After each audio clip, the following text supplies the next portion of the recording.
Naranasan mo na bang parang maging isang walang kwentang tao sa buhay ng mga mahahalaga sa'yo?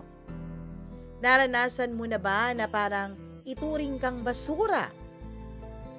Atin pong tunghayan ang ating kwento sa araw na 'to. Naku, pasensya na, medyo lag pa ang brain ng inyong Mama Mia dahil medyo maraming ginawa nitong mga nakaraang araw. Kaya 'wag na nating patagalin pa dahil alam kong somehow, somewhere, some of us might relate to this story. Eto na, 'wag na nating patagalin ang ating tampok na kwento dito lamang sa inyong paboritong programa, ang Dear Mama Mia.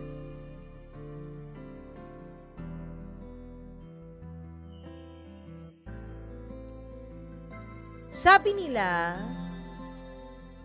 mabait, magaling, at mabuti ka lang daw sa paningin ng ibang tao kapag sila ay may napapala sa'yo. Sabi nila, kapag walang-wala ka, wala ring ni isa ang lalapit sa'yo para ikaw ay tulungan, damayan, at mahalin. Dear Mama Mia, ako po si Elian, isang batang isinuka ng tahanan, pero sa huli, ang hindi nila inaasahan ay ako lang din pala ang kanilang magiging sandigan. Panganay po ako sa 5 magkakapatid, Mama Mia. Pero hindi mo mahuhulaan yon kung titignan mo kung paano po ako pinalaki. Kung ituring kasi ako ng sarili kong ina, para po akong isang tinik na hindi niya mailuwa-luwa. Masakit, nakakasulasok, at kailangang itulak palayo. Hindi ko alam kung dahil ba sa itsura ko, Mama Mia, sa kulay ko, o sa pagkakatulad ko sa tatay kong halos hindi ko na rin natatandaan at nakikilala. Pero mula pagkabata, alam ko, Mama Mia, hindi nagkulang ang nanay ko sa akin na iparamdam sa akin na sadyang hindi niya ako paborito. Hindi niya ako mahal. Hindi ako kamahal-mahal sa paningin ng nanay ko. Isang araw, habang pinapaliguan niya si Jessa, ang bunso naming babae, hawak niya ng marahan ang buhok nito. Nilalagyan pa ng baby shampoo. Tapos, habang sinashampoo ito, ay nakikita ko pang kinikis pa niya ito sa noo ng aking kapatid. Ako, halos isang tabo lamang ng malamig na tubig. Tapos, sisigawan ka pa ng, "Ang tamad-tamad mo namang bata ka! San ka na naman ba nanggaling, ha? Putik ka na naman, no?" 5 kaming magkakapatid. Pero tila ako lang ang bukod tanging walang karapatang magkamali. Tila ako lang ang bukod tangi na ayaw niyang nakikita at ayaw niyang inaalagaan. Pagdating sa pagkainan, Mama Mia, laging kinukulang ang aming ulam. Pero sigurado ako, kung may masisisi man kung bakit hindi kasyang ulam para sa aming lahat, walang iba yon kundi ako. Ikaw na naman tong kumain ng ulam mo. Saan mo na naman nilalagay ang bituka mo, ha? Laging sigaw sa akin ng nanay ko noon. Bakit mo ba kinakain yan? Hindi naman yan para sa'yo. Nanay, wala po kasi akong ulam. Anong wala? Tignan mo, oh. Andyan sa plato mo. Mama Mia, yung ulam na sinasabi niya ay wala pa sa kalahati ng parte ng ni isa sa mga kapatid ko. Wala na lang akong isinasagot tuwing binubungangaan ako ng nanay ko ng ganon. Kasi alam ko naman, Mama Mia, kapag nangatwiran ako, kapag nagsalita ako, kapag sinabi ko kung ano ang totoo, hindi naman niya ako paniniwalaan. Tapos sasabihan lang niya ako ng, "Sinasagot mo pa ako, ha?" Sa amin, lalo na sa akin, ang pagsagot ay isang malaking kasalanan. Kahit simpleng paliwanag lang para maintindihan naman niya ang aking pinanggagalingan, ay tinatawag na niya itong pagsuway. Kaya natutunan kong manahimik na lamang, Mama Mia. Matutong magtimpla ng sariling gutom. Kung gutom na gutom talaga, matutong magtimpla ng kape. Tapos, ilalagay sa lumang kanin at yun ang kakainin. Matuto kang lumuha nang hindi ka umaangal. Matuto kang humikbi nang hindi umaatungal. Ganon ang buhay ko. Mama Mia, hindi po ito pag-e-exaggerate ha. Ganon talaga ang kinalakihan kong buhay. Wala akong boses. Hindi ako pwedeng sumagot. Hindi ako pwedeng mangatwiran. Ang bahay po namin ay barong-barong lamang sa gilid ng riles ng tren.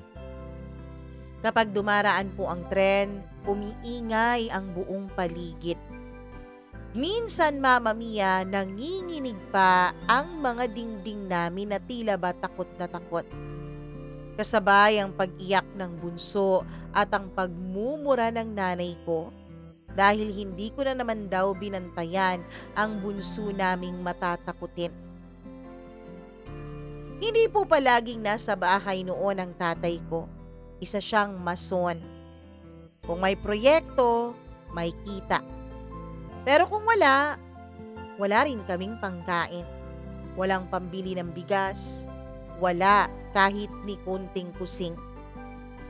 Madalas pang umuuwi ang tatay ko ng lasing, Mama Mia. Kahit hindi ko siya nalalapitan ay amoy na amoy ko mula sa malayo ang alak. Tapos may amoy pawis pa. At kung minsan nagsisisigaw pa ang nanay ko dahil amoy ibang babae na naman daw ang tatay ko. Hindi ko naiintindihan noon kung ano ang ibig sabihin ng nanay. Kasi amoy pawis, amoy araw at amoy alak lang naman ang naaamoy ko kay tatay. Nung una, Mama Mia, naiisip ko, baka naman ginagawan lang ng isyu ng nanay ko ang tatay ko. Isang beses, nadatnan ko pa siyang pinapalo ni nanay ng tsinelas sa kanyang mukha. Sinasabayan pa ito ng pagsigaw. Kung hindi ka rin lang maglalagay ng pagkain sa mesa, abay lumayas ka na. Wala ka naman palang kwenta. Wala ka naman palang silbing asawa at ama. Hindi naman nagpapatalo ang tatay ko. Kung sisigaw ang nanay, sisigaw din si tatay. Anak mo rin naman tong pinapakain ko eh. Anong gusto mo? Magnakaw ako, ha? Nang tumingin sila sa akin, parang sabay po nilang pinagbuntunan ng sisi ang presensya ko. Ramdam ko na nung una pa lang na ayaw sa akin ng nanay ko. Pinakita at hindi niya yon itinago sa akin. Ang tatay ko naman, nararamdaman ko na parang wala din siyang masabi kay nanay, lalo na pagdating sa akin. Mama Mia, ang totoo niyan, naiinggit po ako sa mga kapatid ko. Kung yung ibang mga senders ninyo naiinggit sa kanilang mga kaklase, mga kalaro, mga kababata, ako sa mismong mga kapatid ko, Mama Mia. Kasi kahit na hirap kami, lagi pa rin silang inuuna ng nanay. Kahit na walang-wala kami, lagi pa rin sinisigurado ng nanay na meron silang makakain. Samantalang ako, lagi akong sinasabihan na magkape na lang, tapos yung sunog na kanin na lang na tira-tira ang kainin ko. Minsan pa nga, Mama Mia, naranasan kong wag munang kumain. Pinauna muna ang mga kapatid ko. At kung may tira sila, yun ang kakainin ko. Kung tutuusin, habang lumalaki ako, ay nakikita ko ang sarili ko sa alagang aso ng mga kapitbahay namin. Kasi ganun ang siste ng mga alagang aso eh. Kung ano yung tira ng amo, yun ang kinakain nila. Kung walang tira, wala rin silang mauulam. Kung walang tira, hindi rin sila kakain para sa kainan na yun. Pero ano nga bang magagawa ng isang katulad ko? Wala, kundi ang umiyak na lang ng lihim. Ang paaralan lang ang tanging lugar na hindi po ako natatakot, Mama Mia. Noon, kahit papaano, may guru akong tumatawag sa akin ng aking pangalan ng hindi galit. O Elian, ikaw na muna ang magbasa ng tula, sabi ni Ma'am sa akin. At sa tuwing nagbabasa ako, parang may bumubulong sa akin lagi. Hindi ka walang kwenta. Hindi ikaw yung sinasabi ng nanay mo na walang kwenta, walang silbi. May saysay ang boses mo. Mama Mia, kapag nasa paaralan ako, lahat po ng takot na nararamdaman ko, pati na rin lahat ng gutom, ay tinatakpan ng lapis at papel. Sinusulat ko ang kwento ng batang pinili ng langit na hindi mahalin ng sarili nitong ina. Pero kahit na ganoon, ay patuloy pa rin na lumalaban. Nagpapatuloy pa rin sa buhay kahit pakiramdam niya ay walang nagmamahal sa kanya. Isang gabi, nadatnan ko pong nagsusugal si nanay sa aming kapitbahay. Wala nang gatas noon ang bunso naming si Jessa. Umiiyak pa ito. Kaya naman nilakasan ko ang loob kong lapitan ng nanay ko at tanungin siya. Nay, may pera po tayo? Wala na po kasing gatas si Jessa. Pagkasabi ko noon, pak! Isang malakas na sampal ang dumapo sa aking pisngi. Sa harap mismo ng kaniyang mga kalarong aming mga kapitbahay at iilang mga batang nandun din at naglalaro. Ikaw ang maghanap ng gatas? Akala mo kung sino ka ha? Sa edad mong yan, dapat ay nagtatrabaho ka na para naman may silbi ka. Tulad ka ng walang kwenta mong ama. Hindi ako umiyak. At least, hindi sa harapan nila. Napahiya ako ng todo noon, Mama Mia. Napatigil lahat ng naglalaro. Yung nagsusugal, pati na rin yung mga naglalarong mga bata. Hindi ko tinignan ng nanay ko. Dahil kapag tinignan ko siya, sigurado ako panibagong sampal na naman ang dadapo sa pagmumukha ko. Tinalikuran ko na lang siya ng walang paalam. Pero habang naglalakad ako pa uwi, kinapa ko ang pisngi kong mainit pa rin mula sa kanyang pagkakasampal. Tumingala ako sa langit. Sana, kung hindi man ako mahal dito, sana maramdaman kong mahal mo ko, Diyos ko. Yan ang lagi kong sinisigaw noon kapag mag-isa lang ako, Mama Mia. 13 taong gulang ako nung una akong nagtrabaho bilang tagawalis at tagalinis ng palengke. Bawat madaling araw, bit-bit ko ang walis tambo at walis tingting. May tabo at may sako ding dala. Pumupulot ako ng mga patapong gulay, bulok na prutas, at minsan buto ng manok. Lahat yun Niluluto ko sa uling para makakain kahit papaano. Ako, pati na rin ang mga kapatid ko, Mama Mia. Opo, mula po nung nalulong sa sugal ang nanay ko, pati mga kapatid ko ay napabayaan na rin niya. Kung dati inggit na inggit ako sa mga kapatid ko, Mama Mia, dahil lagi silang inuuna ng nanay, nung natutong magsugal at nung nagsimula ng magsugal ang nanay ko, pati pangkain ng mga kapatid ko ay hindi na rin niya naaasikaso.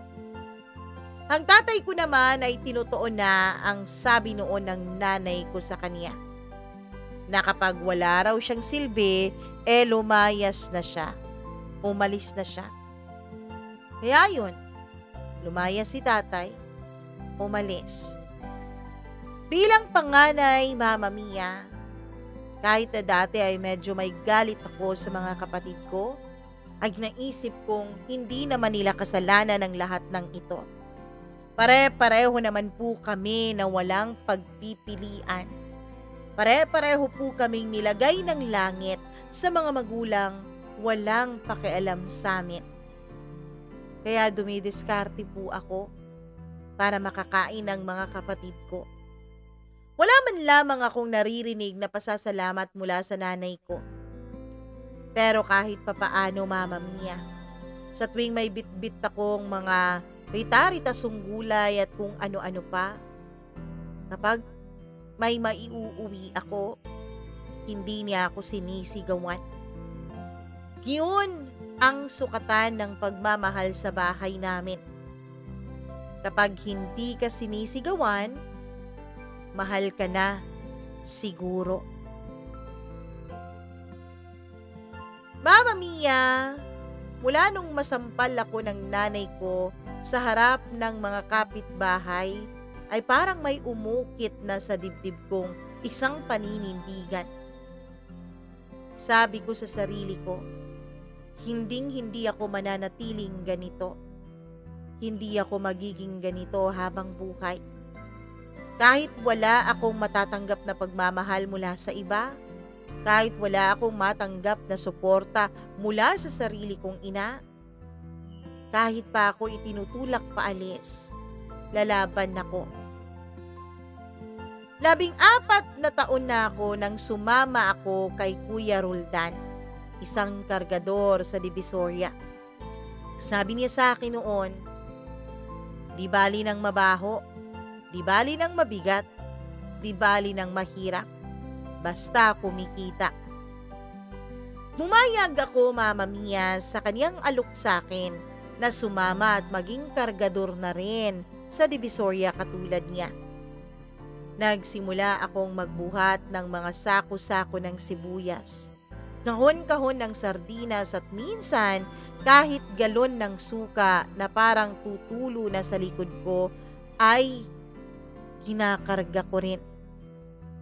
150 piso kada araw. 150 pesos. Kung mas mabilis kang bumuhat, mas madami kang tip, mas malaki ang kita. Wala akong reklamo, kahit na napakahirap, Mama Mia. Kahit na masakit sa likod, masakit sa balikat. Tuloy lang. Kasi sa unang pagkakataon, ako ang bumibili ng bigas sa bahay namin. Ako ang bumibili ng dilatang ulam.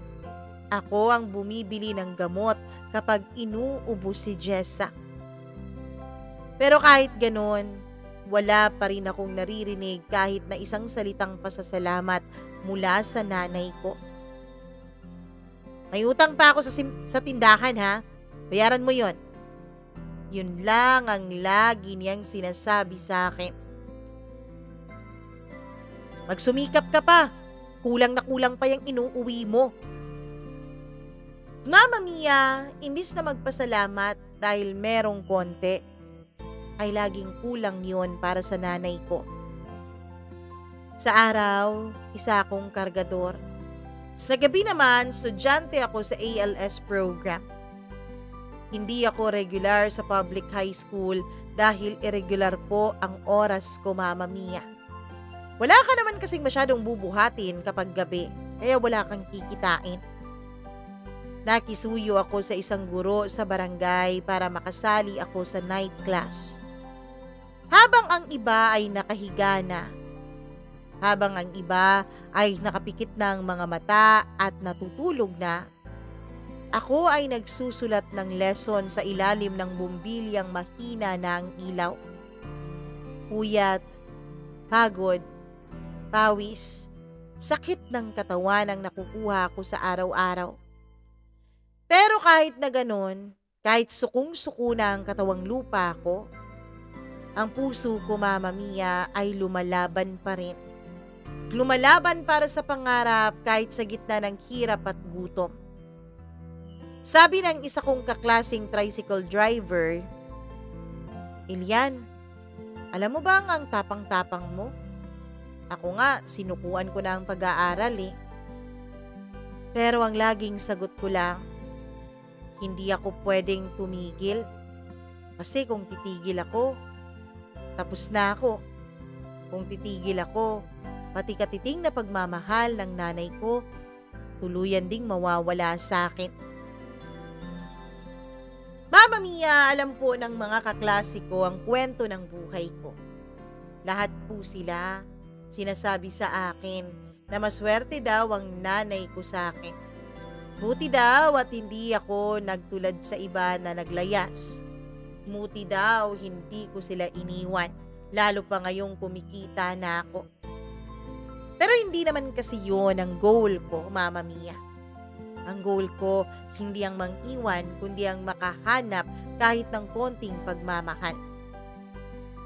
Isang madaling araw, may sumisigaw sa labas. "Sunog! Sunog! May sunog sa kanto!" Paglabas ko, putlang-putla ang mukha ng kapatid kong si Jessa. Si nanay naman ay nakatayo lang, tulala. Ang mga kapitbahay ay nagsisitakbuhan na. May iba, bit-bit na ang iilan sa kanilang mga gamit at damit. Tumakbo ako sa loob ng barong-barong namin para kunin ang gamit ko. Ang birth certificate naming magkakapatid, ang lumang cellphone na walang SIM card, at ang notebook kong may tinula para sa guru kong paboritong-paborito ko. Paglabas ko ay nakita kong gumuho ng dingding ng kapitbahay naming may tindahan ng gasolina. May mga putok at pagsabog na rin akong naririnig. Sunog, sunog, sigawan ng lahat kahit na alam naman ng lahat ng taga roon ang mga nangyayari. Mama Mia, nataranta ang lahat. At dahil nga dikit-dikit ang mga bahay sa amin, dahil nga barong-barong ang halos lahat ng bahay namin noong magkakapitbahay, ay madali lang natupok ng apoy ang mga ito.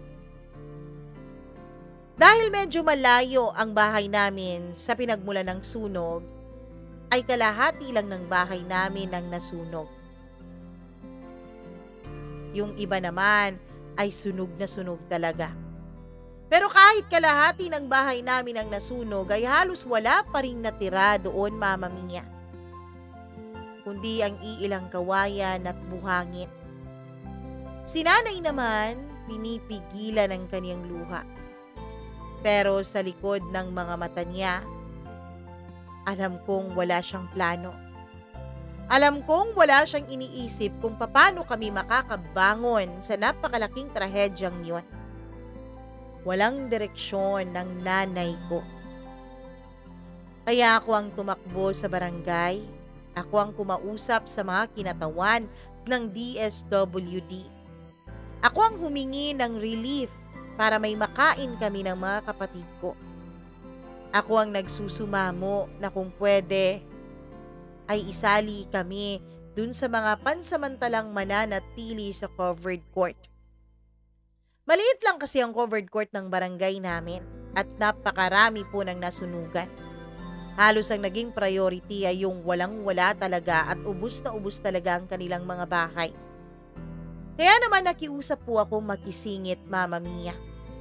Buti na lang. Buti na lang at pumayag yung mga nandoon at nagbabantay. At sa mga sumunod na gabi, habang nakahiga kami sa sako ng bigas sa ilalim ng trapal, ay napatingin at napatitig ang nanay ko sa akin. Tahimik lamang siya. Walang galit ang kaniyang mga mata. Hindi gaya dati na kapag tumingin siya sa akin ay laging galit. Hindi gaya dati na kapag tumingin siya sa akin ay laging may kasunod na sigaw. Tahimik lamang si nanay. Malamlam ang kanyang tingin. Akala ko nga sasabihin na niya sa akin ang matagal ko nang hinihintay. Anak, salamat. Yun ang matagal kong hinintay sa nanay ko. Kahit hindi na yung salitang mahal kita, yung pasasalamat na lang. Pero hindi pa rin niya yun binigkas sa akin. Pinagkait pa rin niya yun sa akin at tinalikuran na lang niya ako. Ilang linggo lang matapos ang sunog, isang gabi, umiiyak ang kapatid kong si Julina. Ang kapatid kong babae na noon ay 16 years old pa lamang. Kaya naman nilapitan ko siya. Oh, bakit? Ano nangyari sa'yo? Tanong ko. Hindi ko alam kung paano sasabihin eh. Sabihin mo na, ano ba yun? Buntis ako. Mama Mia, para akong pinagsakluban noon ng langit at lupa. Kahit naman kasi ang mga magulang namin ay wala pong pakialam sa amin. Ako po, gusto ko pong mabigyan ng magandang kinabukasan ng mga kapatid ko. Kaya dismayado talaga ako. Sino ang ama? Tanong ko. Wala na siya. Tumakas na. Nagtagis ang bagang ko. Galit, awa, takot. Lahat na naramdaman ko, Mama Mia. Hindi si nanay ang unang nakaalam kundi ako. Ako rin ang naglakad kay Julina sa lying-in clinic para makumpirma ang kaniyang pagbubuntis. Ako rin ang nag-ambag para sa vitamins niya at ng baby sa sinapupunan niya. Ako rin ang nag-adjust sa trabaho ko para masamahan ko ang kapatid ko sa kaniyang mga check-ups. Si nanay? Wala. Karma niya yan. Yan lang ang sinabi niya. Pero hindi ko pinabayaan ang kapatid ko. Kahit halos wala na nga akong tulog, ako ang nagtaguyod sa kanya at sa buong pamilya namin. Ako ang tumayong ama ng batang hindi pa man ipinapanganak ay iniwanan at tinakwil na ng kaniyang sariling ama. Ewan ko pero nakikita ko kasi ang sarili ko dun sa bata na kahit walang kaalam-alam ay hindi na pala siya tinanggap ng mga magulang niya. Nang gabi ng panganganak ni Julina, tumakbo ako mula Divisoria papuntang Tondo dahil wala po akong pampamasahe noon, Mama Mia. Bawat piso ko ay inipon ko para sa panganganak na yon. Pagdating ko sa klinik, duguan ang kapatid ko. Nanginginig at umiiyak. Kuya, huwag mo akong iiwan. Hawak ko ang kamay niya buong pagkakataon noon. Nang marinig ko ang unang pag-iyak ng sanggol ay napaghagulgul ako. Hindi dahil sa labis na tuwa, Mama Mia, kundi dahil sa sobrang lungkot. Dahil alam ko, may isa na namang buhay na kailangan kong itaguyod. May iisa na namang bibig na dagdag sa mga pasanin ko.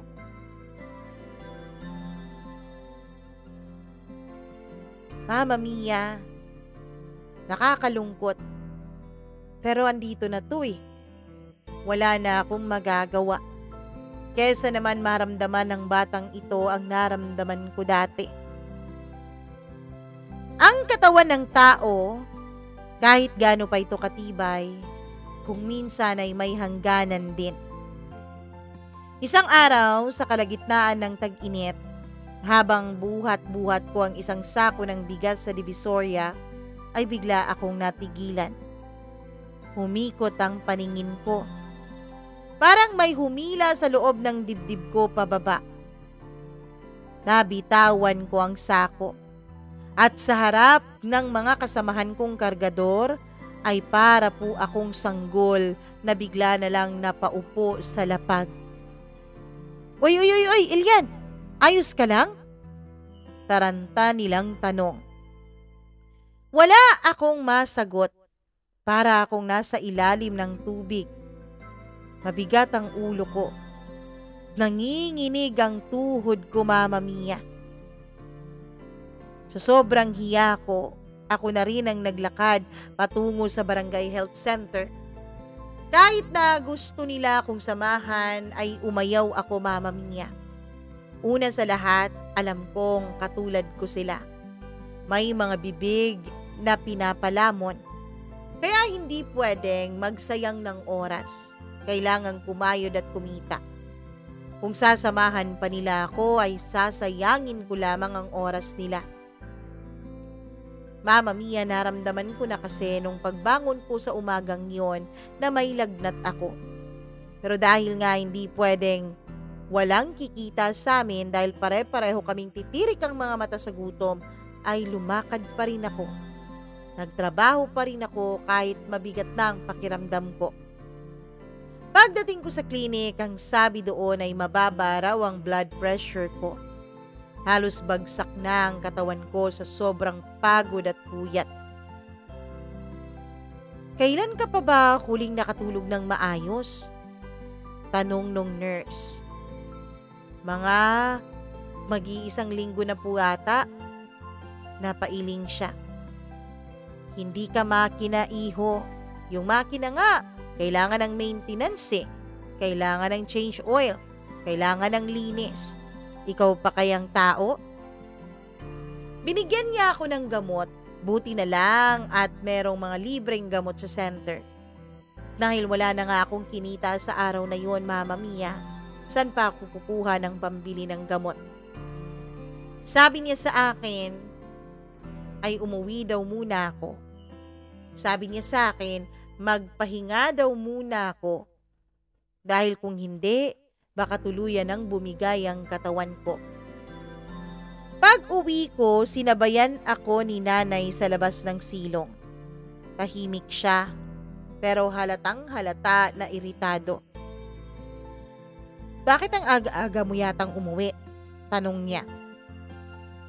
Masama po ang pakiramdam ko, Nay. Eh di magpahinga ka. Pero bukas, kailangan mo nang kumayod.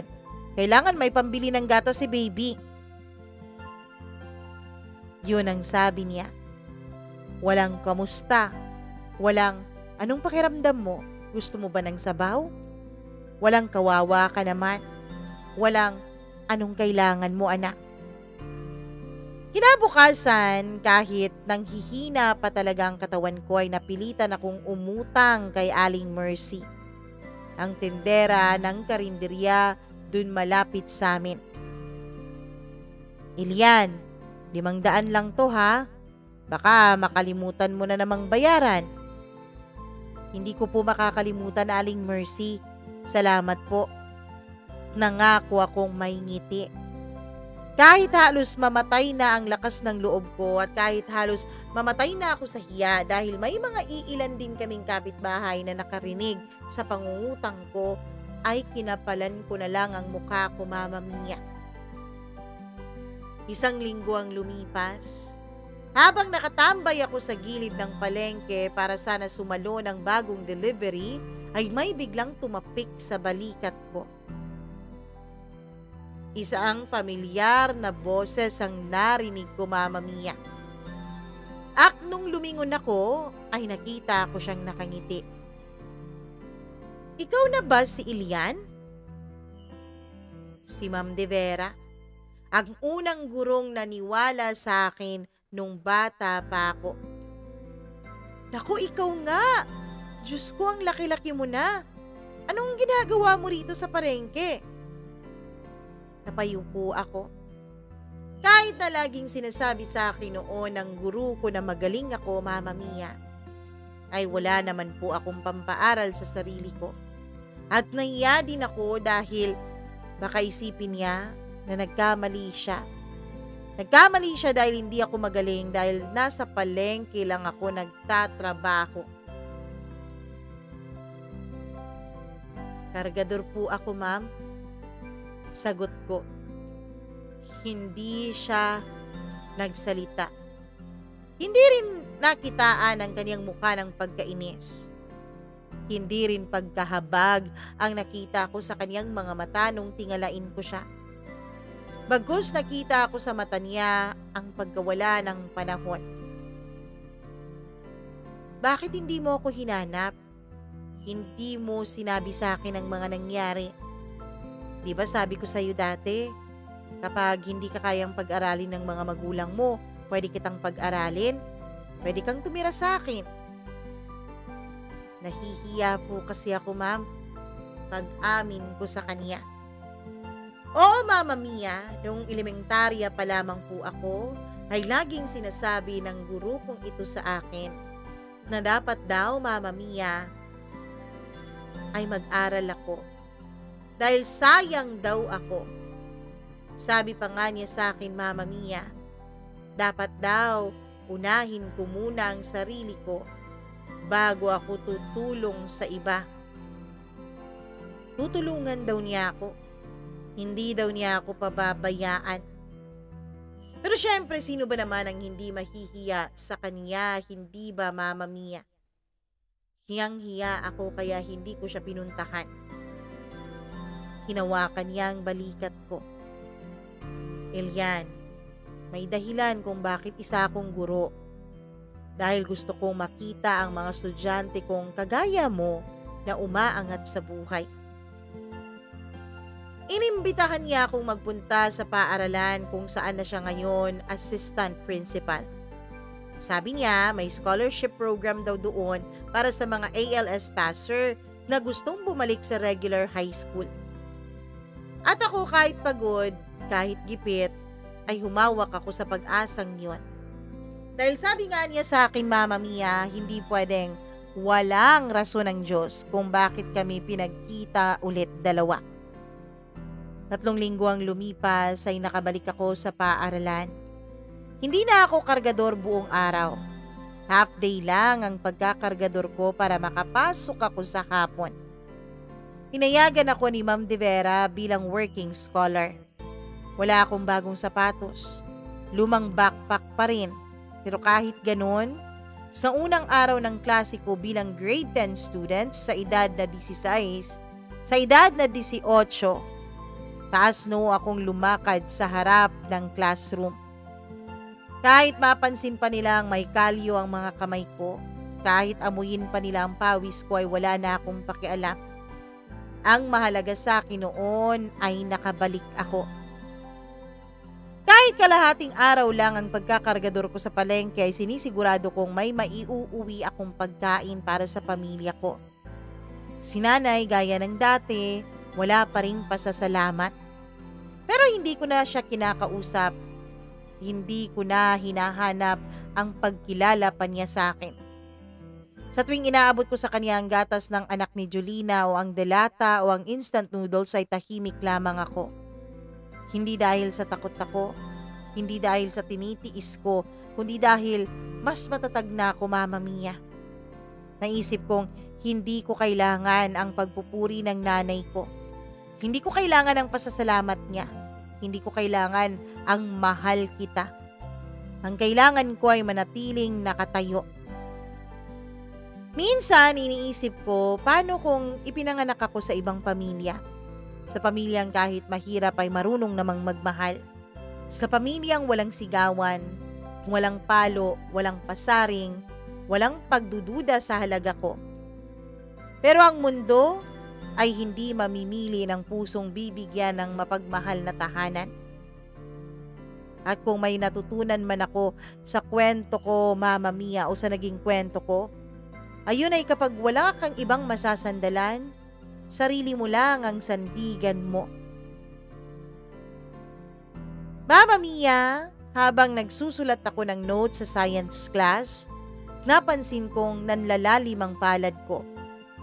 Kumakapalalo ang kalyo ko. Basag-basag ang gitnang daliri ko.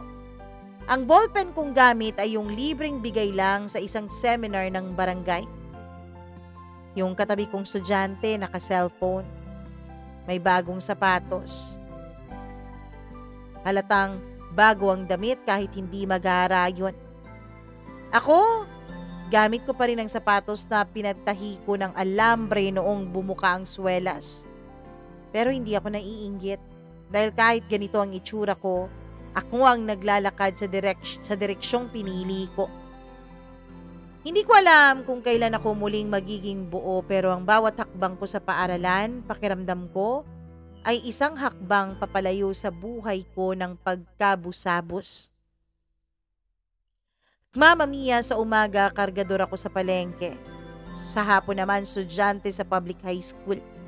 Sa gabi naman ay dishwasher ako sa tapsihan ni Mang Leo. Tuwing alas 9 na ng gabi, umaakyat ako ng kwarto naming tagpi-tagpi. Tahimik ang lahat. Maririnig mo lamang ang hilik ni nanay at kuminsan ay ang iyak ng sanggol ni Julina at ang langit-ngit ng lumang ventilador. Pero sa tabi ng lata ng kape kung saan ko itinago ang mga baryang kinikita ko, nagsusulat ako ng tula. Hindi ko to ginagawa para sa medalya. Ginagawa ko ito para sa mental health ko, Mama Mia. Sa mga tulang ginagawa ko, dun ko po kasi na ilalabas ang damdamin ko. Sa mundong pinilit akong maging gamit, alipin at makina, nagsusulat po ako at yun ang nagpapaalala sa akin na may kaluluwa pa rin ako. Sa kabila ng pagpupursigi ko, Mama Mia, hindi pa rin maiwasan na may isang subject akong bumagsak. Mathematics. Hindi ko sinasadya yun na late ako ng 2 exam dahil sa overtime ko sa tapsihan. Hindi ako nakakapag-review dahil nilalagnat ako. Pero wala nang excuse. Sa public school kapag bumagsak ka, bagsak ka talaga. Kapag bumagsak ka, wala dapat rason. Bobo ka kaya ka bumagsak. Pinatawag ako ni Ma'am De Vera. Lilian, alam kong hirap ka, pero kung gusto mong graduate, kailangan mong pumasa. Hindi ako umimik, Mama Mia.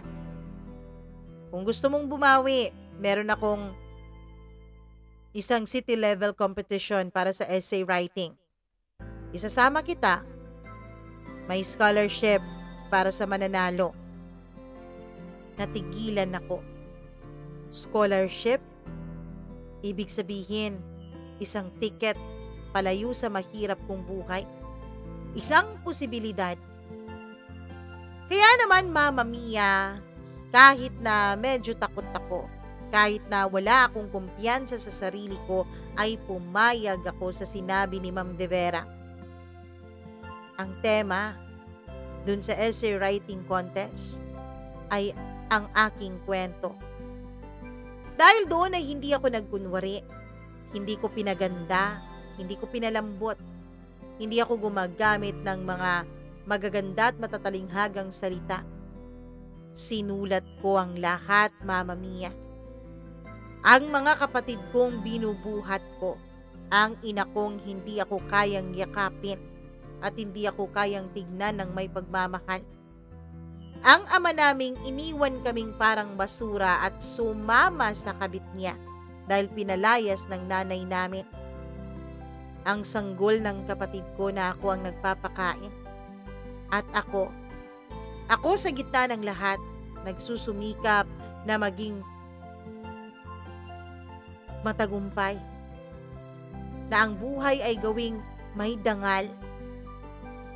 Nagsulat ako noon, Mama Mia, sa essay writing contest gamit hindi lamang ang panulat kong ballpen, kundi pati puso ko, pati rin mga luha ko.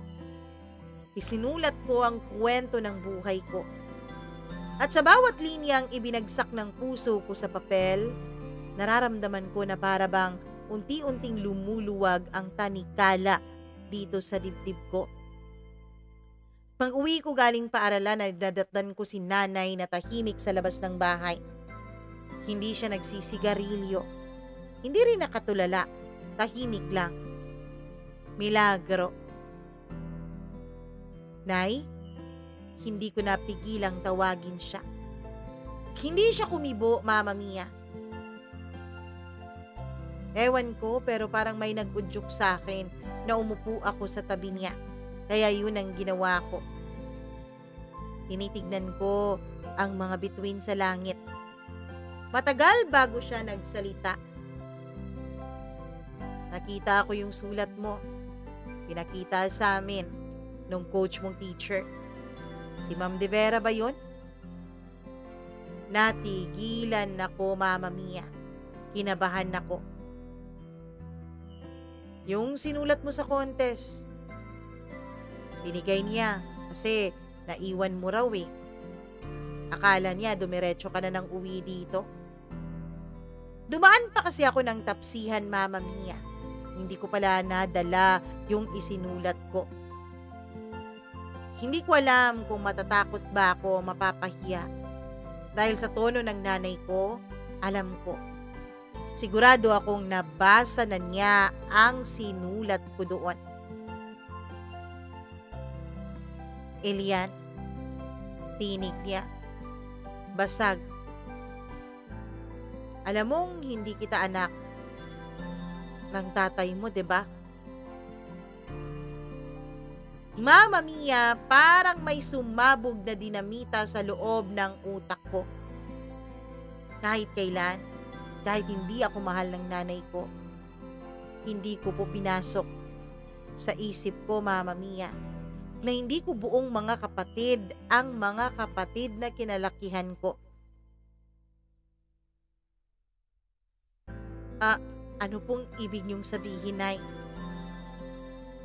Hindi mo ba alam? Anak ka ng una kong boyfriend. Anak kita sa kanya. Iniwan niya ako nung malaman niyang buntis ako. Kaya nagalit ako sa'yo. Nagalit ako sa'yo dahil pakiramdam ko ikaw ang sumira ng buhay ko. Nang makilala ko ang tatay ng mga kapatid ko, pinilit kong isama ka bilang parte ng pamilya. Pero hindi ko talaga matanggap noon eh.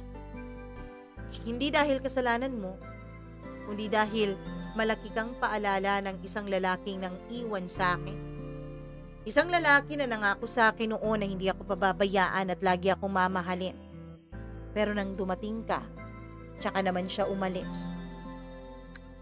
Tumulo ang luha sa mga mata ko at sa unang pagkakataon sa buong buhay ko, nakita ko ring umiiyak ang ina kong ang kilala ko lang ay galit ang nararamdaman sa akin. Hindi ako nakapagsalita. Gusto kong umalis dun sa tabi niya, gusto kong sumigaw, pero pinili kong tumahimik. Tumayo ako. Kahit hindi ko siya ama, ako naman ang bumuhay sa mga anak niya. Sabi ko na ang pinatutungkulan ay ang tatay na nakagisnan ko na iniwan din kami. At tumalis ako sa tabi ng nanay. Walang halong galit, kundi may pagkaunawang hinog sa sakit.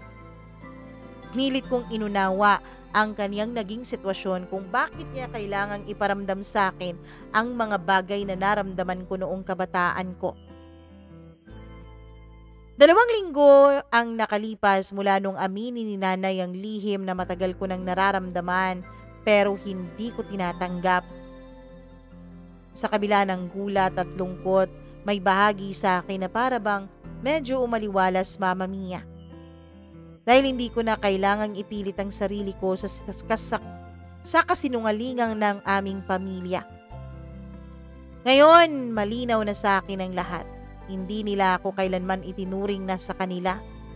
Kaya ngayon, sabi ko sa sarili ko naman ang pipiliin kong ipaglaban. Ilang taon ng buhay ko ang ginugol ko para alagaan at para pakainin sila. Ang mga taong nung una ay ramdam kong hindi naman ako mahalaga, lalo na kung wala akong naibibigay. Mama Mia, habang naglalaba ako sa gilid ng kanal ay lumapit sa akin ang bunso naming kapatid na si Jessa. May dalang isang puting sobre. Kuya Ilian, hinahanap ka raw dun sa eskwelahan. Pinabibigay ni Ma'am. Nang buksan ko ito ay nanginginig ang kamay ko. Congratulations! Your essay, Ako ang Sarili Kong Bayani, has been chosen as the grand winner in the City Youth Writing Competition. As part of your prize, you are awarded a full scholarship. Enrollment will start next week. Napatigil ako, Mama Mia. Nakaupo pa rin ako sa basang simento. May bula pa ang kamay ko pero ang puso ko ay parang lumilipat. First time ko pong nakaramdam ng ganong uri ng kasiyahan. Sa unang hakbang ko papunta sa paaralan kung saan ako nakakuha ng scholarship ay para po akong nakapunta sa ibang planeta.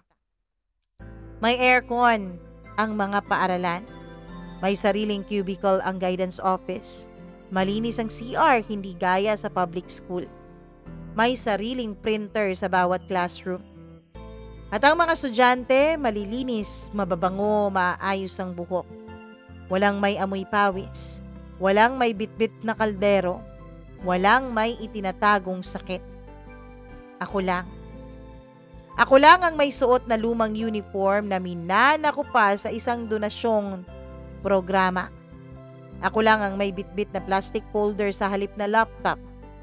Pero hindi ako lumubog sa kahihiyan. Sa bawat yapak ko sa sahig, pinapaalala ko sa sarili ko. Karapat-dapat ka dito. Pinaghirapan mo kung bakit ka nandito. Hindi lang sila ang may karapatang mangarap. Isang gabi habang nagre-review ako para sa exam namin, Mama Mia, ay biglang tumunog ang cellphone ko. Si Julina, tumatawag. Kuya, si nanay hinimatay. Dinala namin sa ospital. Natigilan ako. Napatayo ako bigla. Wala akong pera, Mama Mia. Wala akong pampamasahe. Pero pumunta pa rin ako doon. Nakiusap ako sa driver ng jeep na kung pwede ay hindi muna ako mamasahe. Kung pwede ay ako na lang muna ang maging konduktor niya para libre ang pamasahe ko. Buti na lang at naawa sa akin yung driver at pinasakay ako at hindi na pinagkonduktor. Sa ospital ay sinalubong ako ni Jessa. Umiiyak. Kuya, may tubig daw sa baga ni nanay. Kailangan daw ng agarang procedure. Pero kuya, mahal. Magkano? 35,000 piso. Para akong binuhusan ng malamig na tubig sa narinig ko. Lahat ng pera kong naipon, Mama Mia, ay para yun sa mga school supplies ko. Halos eksakto lang ang halaga noon para sa mga school supplies ko. Umuwi ako ng madaling araw. Wala akong tulog, wala akong kain. Nakaharap ako sa mesa, nasa harap ko ang dalawang bagay. Ang liham dun sa paaralan, Mama Mia, para sa enrollment. Pati rin ang mga isinulat ko sa notebook ko na bibilhin ko sana para sa pag-aaral ko. Hindi ako umiyak, pero ang dibdib ko sumisigaw. Eto na ba ang kabayaran? Sa tuwing aakyat ako, kailangan ba talagang may hihila sa akin pabalik sa baba? Hindi ko alam kung galit ako kay nanay o mas galit ako sa sarili kong puso. Dahil naaawa pa rin ako sa kanya, Mama Mia. Naawa pa rin ako sa kanya at pinili ko pa rin na siya ang uunahin kong iligtas. Kinaumagahan habang daladala ko na sana ang perang inipon ko, papunta na ako ng ospital ay may tumawag sa akin. Si Ma'am De Vera. Elian, may kakausapin ka muna. Merong gustong mag-sponsor ng full scholarship sa'yo. Kasi may angking galing ka raw. Full scholarship, Elian. Ibig sabihin, wala kang gagastusin. May allowance ka pa. Natigilan ako, Mama Mia. Po? Sino po? Isang dating estudyante na ngayon ay isa ng sikat na social worker. Nabasa niya ang essay mo. Ikaw daw ang ipaglalaban niya. Tuition, books, uniform, allowance, lahat covered. Mama Mia, hindi ako makapagsalita. Akala ko talaga tuluyan ko ng tatalikuran ang pangarap kong makapagtapos ng pag-aaral. Dahil handa na ako noon, Mama Mia.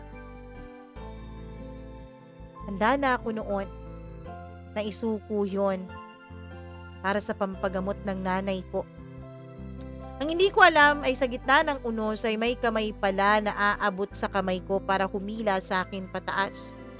At sa wakas, ako naman ang sinabihang hindi mo kailangang isuko ang mga pangarap mo.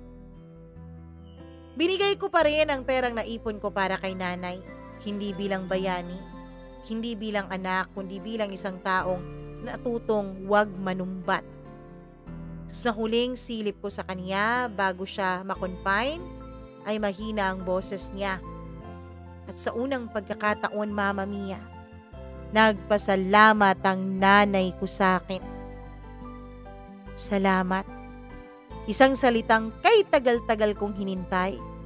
Pero ngayong narinig ko na, nalaman kong hindi ko pala yun kailangan. Tumango lamang ako at tumalikod. Sa wakas, humakbang ako ng papalayo ng may katahimikan sa aking dibdib. Lumipas ang ilang linggo mula nung tanggapin ko ang scholarship. Sa kauna-unahang pagkakataon sa buong buhay ko, wala akong ibang iniisip na ibang tao kundi sarili ko lamang. Wala akong pinapaaral, wala akong binubuhay, wala akong binabayarang utang ng iba. Sa unang pagkakataon ay ako naman, Mama Mia. Pagpasok ko sa bagong eskwelahan ay naka-uniforme na ako ng maayos. Bagong sapatos, bagong bag at bagong ballpen. Lahat galing doon sa sponsor na hindi ko pa nakikilala. Pero mas higit sa material, bagong mukha po ang meron ako. Hindi yung batang tagabuhat sa palengke. Hindi yung batang laging minumura at sinisigawan. Hindi yung batang walang boses. May mga kaklase pa akong tinawag akong genius nang makita nila ang lumang notebook ko. Pero puno ng essay, tula at mga talumpati. Ah, ikaw ba yung nanalo sa writing contest, diba? Yung binigyan ng paaralan ng scholarship? Ngumiti lang ako. Anak ka ba ng sikat na writer? Bakit ang galing mong magsulat? Umiling ako. Hindi. Anak lang ako ng mahirap. Natawa sila pero hindi yun pangungutya. Bagkus ay lubos na paghanga. At sa wakas, Mama Mia, naramdaman kong hindi na po ako invisible. Isang araw habang nagbe-break kami sa library ay dumating si Ma'am De Vera. Binisita niya ako at may hawak pa siyang envelope. Elian, sulat para sa'yo galing sa nanay mo. Hindi agad ako nakakilos. Hindi ko alam kung gusto ko bang basahin yon. Pero sa huli, nagdesisyon akong buksan yon at basahin. At nandito pa rin sa akin hanggang ngayon ang sulat. Kaya isi-share ko sa inyo ang nilalaman nito. Anak, Hindi ako marunong humingi ng tawad. Hindi ako marunong umami ng pagkukulang at pagkakamali ko. Pero hayaan mo sanang sabihin ko to sa'yo ngayon. Salamat. Salamat dahil pinili mong manatili kahit wala akong naibigay sa'yo kundi puro sakit. Salamat dahil binuhay mo kami ng ilang taon. Kahit ako mismo ang unang pumatay ng tiwala mo sa sarili mo. Salamat dahil kahit kailan, kahit ikaw ay nasasaktan, hindi mo kami iniwanan. Hindi ako naging mabuting ina sa'yo. Pero balang araw, kung kaya mo na akong patawarin, bumalik ka bilang anak ko. Dahil handa na akong maging nanay mo. Hindi ko alam kung iiyak ba ako o tatawa o mananahimik na lang. Pero ang alam ko, hindi ko kailangan ng pagkilala nila para maging buo. Pero ang pagpapatawad ay hindi naman para sa kanila kundi para sa sarili ko. Pagkatapos ng klase ay dumaan ako sa banyo at tumingin sa sarili ko sa salamin. Hindi ko na halos makilala ang sarili ko. Hindi na ako masyadong patpatin. Matikas na ang itsura ko at maliwalas na ang mukha ko. Buo na rin ang mga mata ko at hindi na laging nahihiya. Ang dating batang walang direksyon ngayon ay may pangarap na. Ang dating takot magsalita ngayon ay naglalahad na ng kaniyang sarili. Mama Mia, hindi ko akalain na tama pala ang guro namin. Magaling pala talaga ako. Naging isa pa ako sa mga top students ng batch namin. Inimbitahan pa ako magsalita sa isang forum para sa Youth Empowerment Summit. Tumayo ako sa harap ng daan-daang estudyante. Bit-bit ang buong kwento ng buhay ko. Ang galos, ang gutom, ang sugat, ang peklat at ang pangarap. Pagkalipas ng isang taon, binalikan ko ang aming barong-barong. Ngayon ay sementado na. May bago ng yero, may tanim sa harap. Pagbukas ng pinto, bumungad si nanay. Matanda na siya. Payat na at may puti ng mga buhok sa kanyang ulo. Elian, tumango ako at lumapit sa kanya at tumabi sa kanyang pagkakaupo. Sa unang pagkakataon ay niyakap niya ako. Mahina, nanginginig pero totoo. Ngayon, Mama Mia, ay isa na po akong guro sa pampublikong paaralan. Ako ang guro na sana noon ay sumalo sa akin. Ako ang sir na kayang makakita ng bata kahit sa ilalim ng putik at kahirapan. Mama Mia, naging misyon ko na po na tumulong sa mga batang katulad ko.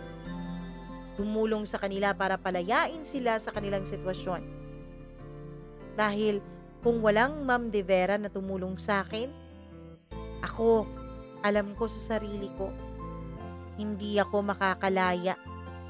Kahit laging sinasabi sa akin ni Ma'am De Vera na ako naman at ang angking kong galing ang dahilan kung bakit ako nagtagumpay, alam ko pa rin, Mama Mia, na walang Elian ngayon na isang guro kung wala siya. Hindi naging madali ang daan, hindi naging magaan, puno ng paghihirap, puno ng luha at puno ng sugat.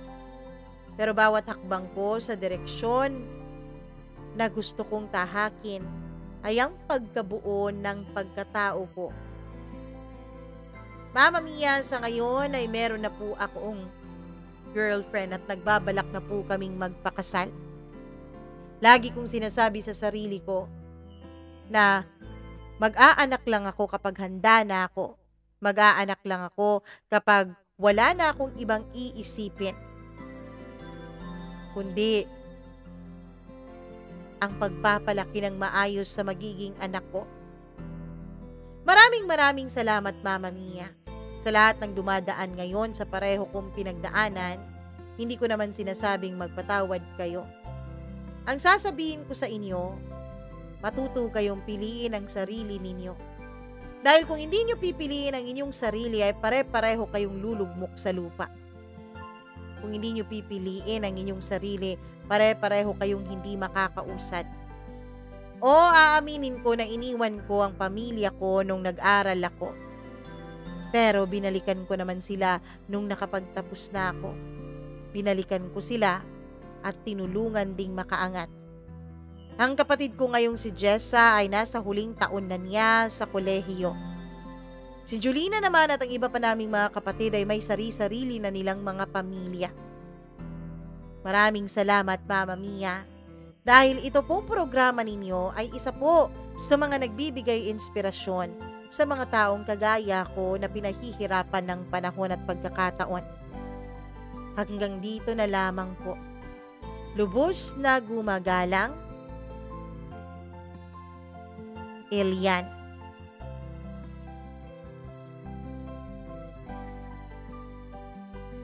Grabe!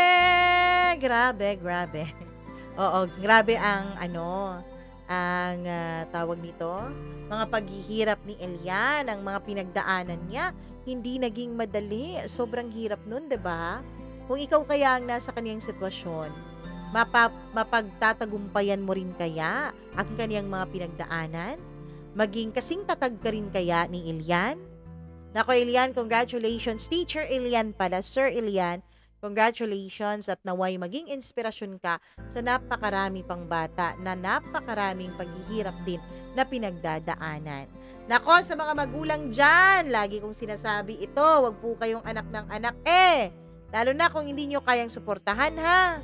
O, sa mga senador natin dyan, gumawa din po kayo ng batas para maparusahan itong mga ganitong klaseng magulang. Hindi lang yung batas-batasan, dapat lagyan nyo ng pangil, lagyan nyo ng talagang totoong pagpaparusa. Kasi ang dami nating batas kung tutuusin. Kaya lang hindi na i-implement ng maayos dahil walang pangil. So sana, yun po ang unahin natin, di yung pagbabangayan dyan sa Senado, okay? Anyways, maraming salamat sa iyong pagbibigay ng pahintulot sa atin, Sir Elian, na ibahagi sa karamihan ang napakagandang kwento ng iyong buhay at pangarap at pagsusumikap. Bago tayo umalis, mag-hello muna ako sa ating mga members. Hello ako sa 3 natitira nating members sa ngayon. Hello ako kay G. Antorio, kay Angeline Puaso at kay Maureen Tugab. Maraming salamat sa inyong pagpapamembers dito sa ating channel. At syempre, magbabasa din tayo po ng ng mga komentaryo ninyo. Syempre, hello ako sa ating mga suki. Hello ako kay Wilfredo Habaybay, kay Chazi Chay, Ed Santos, kay Virgil Lopez, Janice Villar, Grace Sarmiento, Ana Lu, Simonton, maraming salamat, Lina Ladeza, Christina Season, Jean 8864, Gail Easy, hello rin ako kay Sally Buma, Marlene Vargas, Rosana Crisostomo, LB Lapot, hello rin ako kay Marie Chris Dacuma, Eva Gipon, kay Gretchen Gaurana. Ayan, maraming salamat. Ma'am Judith McGovern, hello. And to her husband, Riza, Judy Lipio, Jennifer Lingasa, Elizabeth Lagunday, Jaya Diagan, at sa inyo pong lahat. Hello ako kay Rokana Sabal from Qatar. At sa inyong lahat na nakikinig ngayon, maraming salamat po. Sa hindi pa natin subscriber, naku naman, please do subscribe. Maawa na po kayo sa inyong Mama Mia. Mag-subscribe na po kayo para nang sa ganon ay ma-update naman kayo kapag meron tayong mga bagong upload. Ayan, pakiclick ng notification bell ha. Nako, atin pong sinisikapan na umabot tayo ng 100,000 subscribers, 100,000 pesos, 100,000 subscribers by the end of this year. Kaya sana tulungan niyo po ako. Please, maawa na po kayo, okay? At syempre, kung gusto niyo mag-join at magpa-member sa ating channel, ayan, may join button dyan. Click nyo na lang. Sa mga gustong mag-share ng sarili nilang kwento, ay welcome na welcome yan dito. Ano pa bang inaantay mo? Magsulat ka na, tapos isend mo na sa Mama Mia cdo0317 at gmail.com. Nahuhubaran na ako dito. Maraming salamat po ulit. Ako si Mama Mia. Magandang araw sa inyong lahat. Mag-ingat po kayo palagi. And mahal na mahal ko kayo. Bye-bye!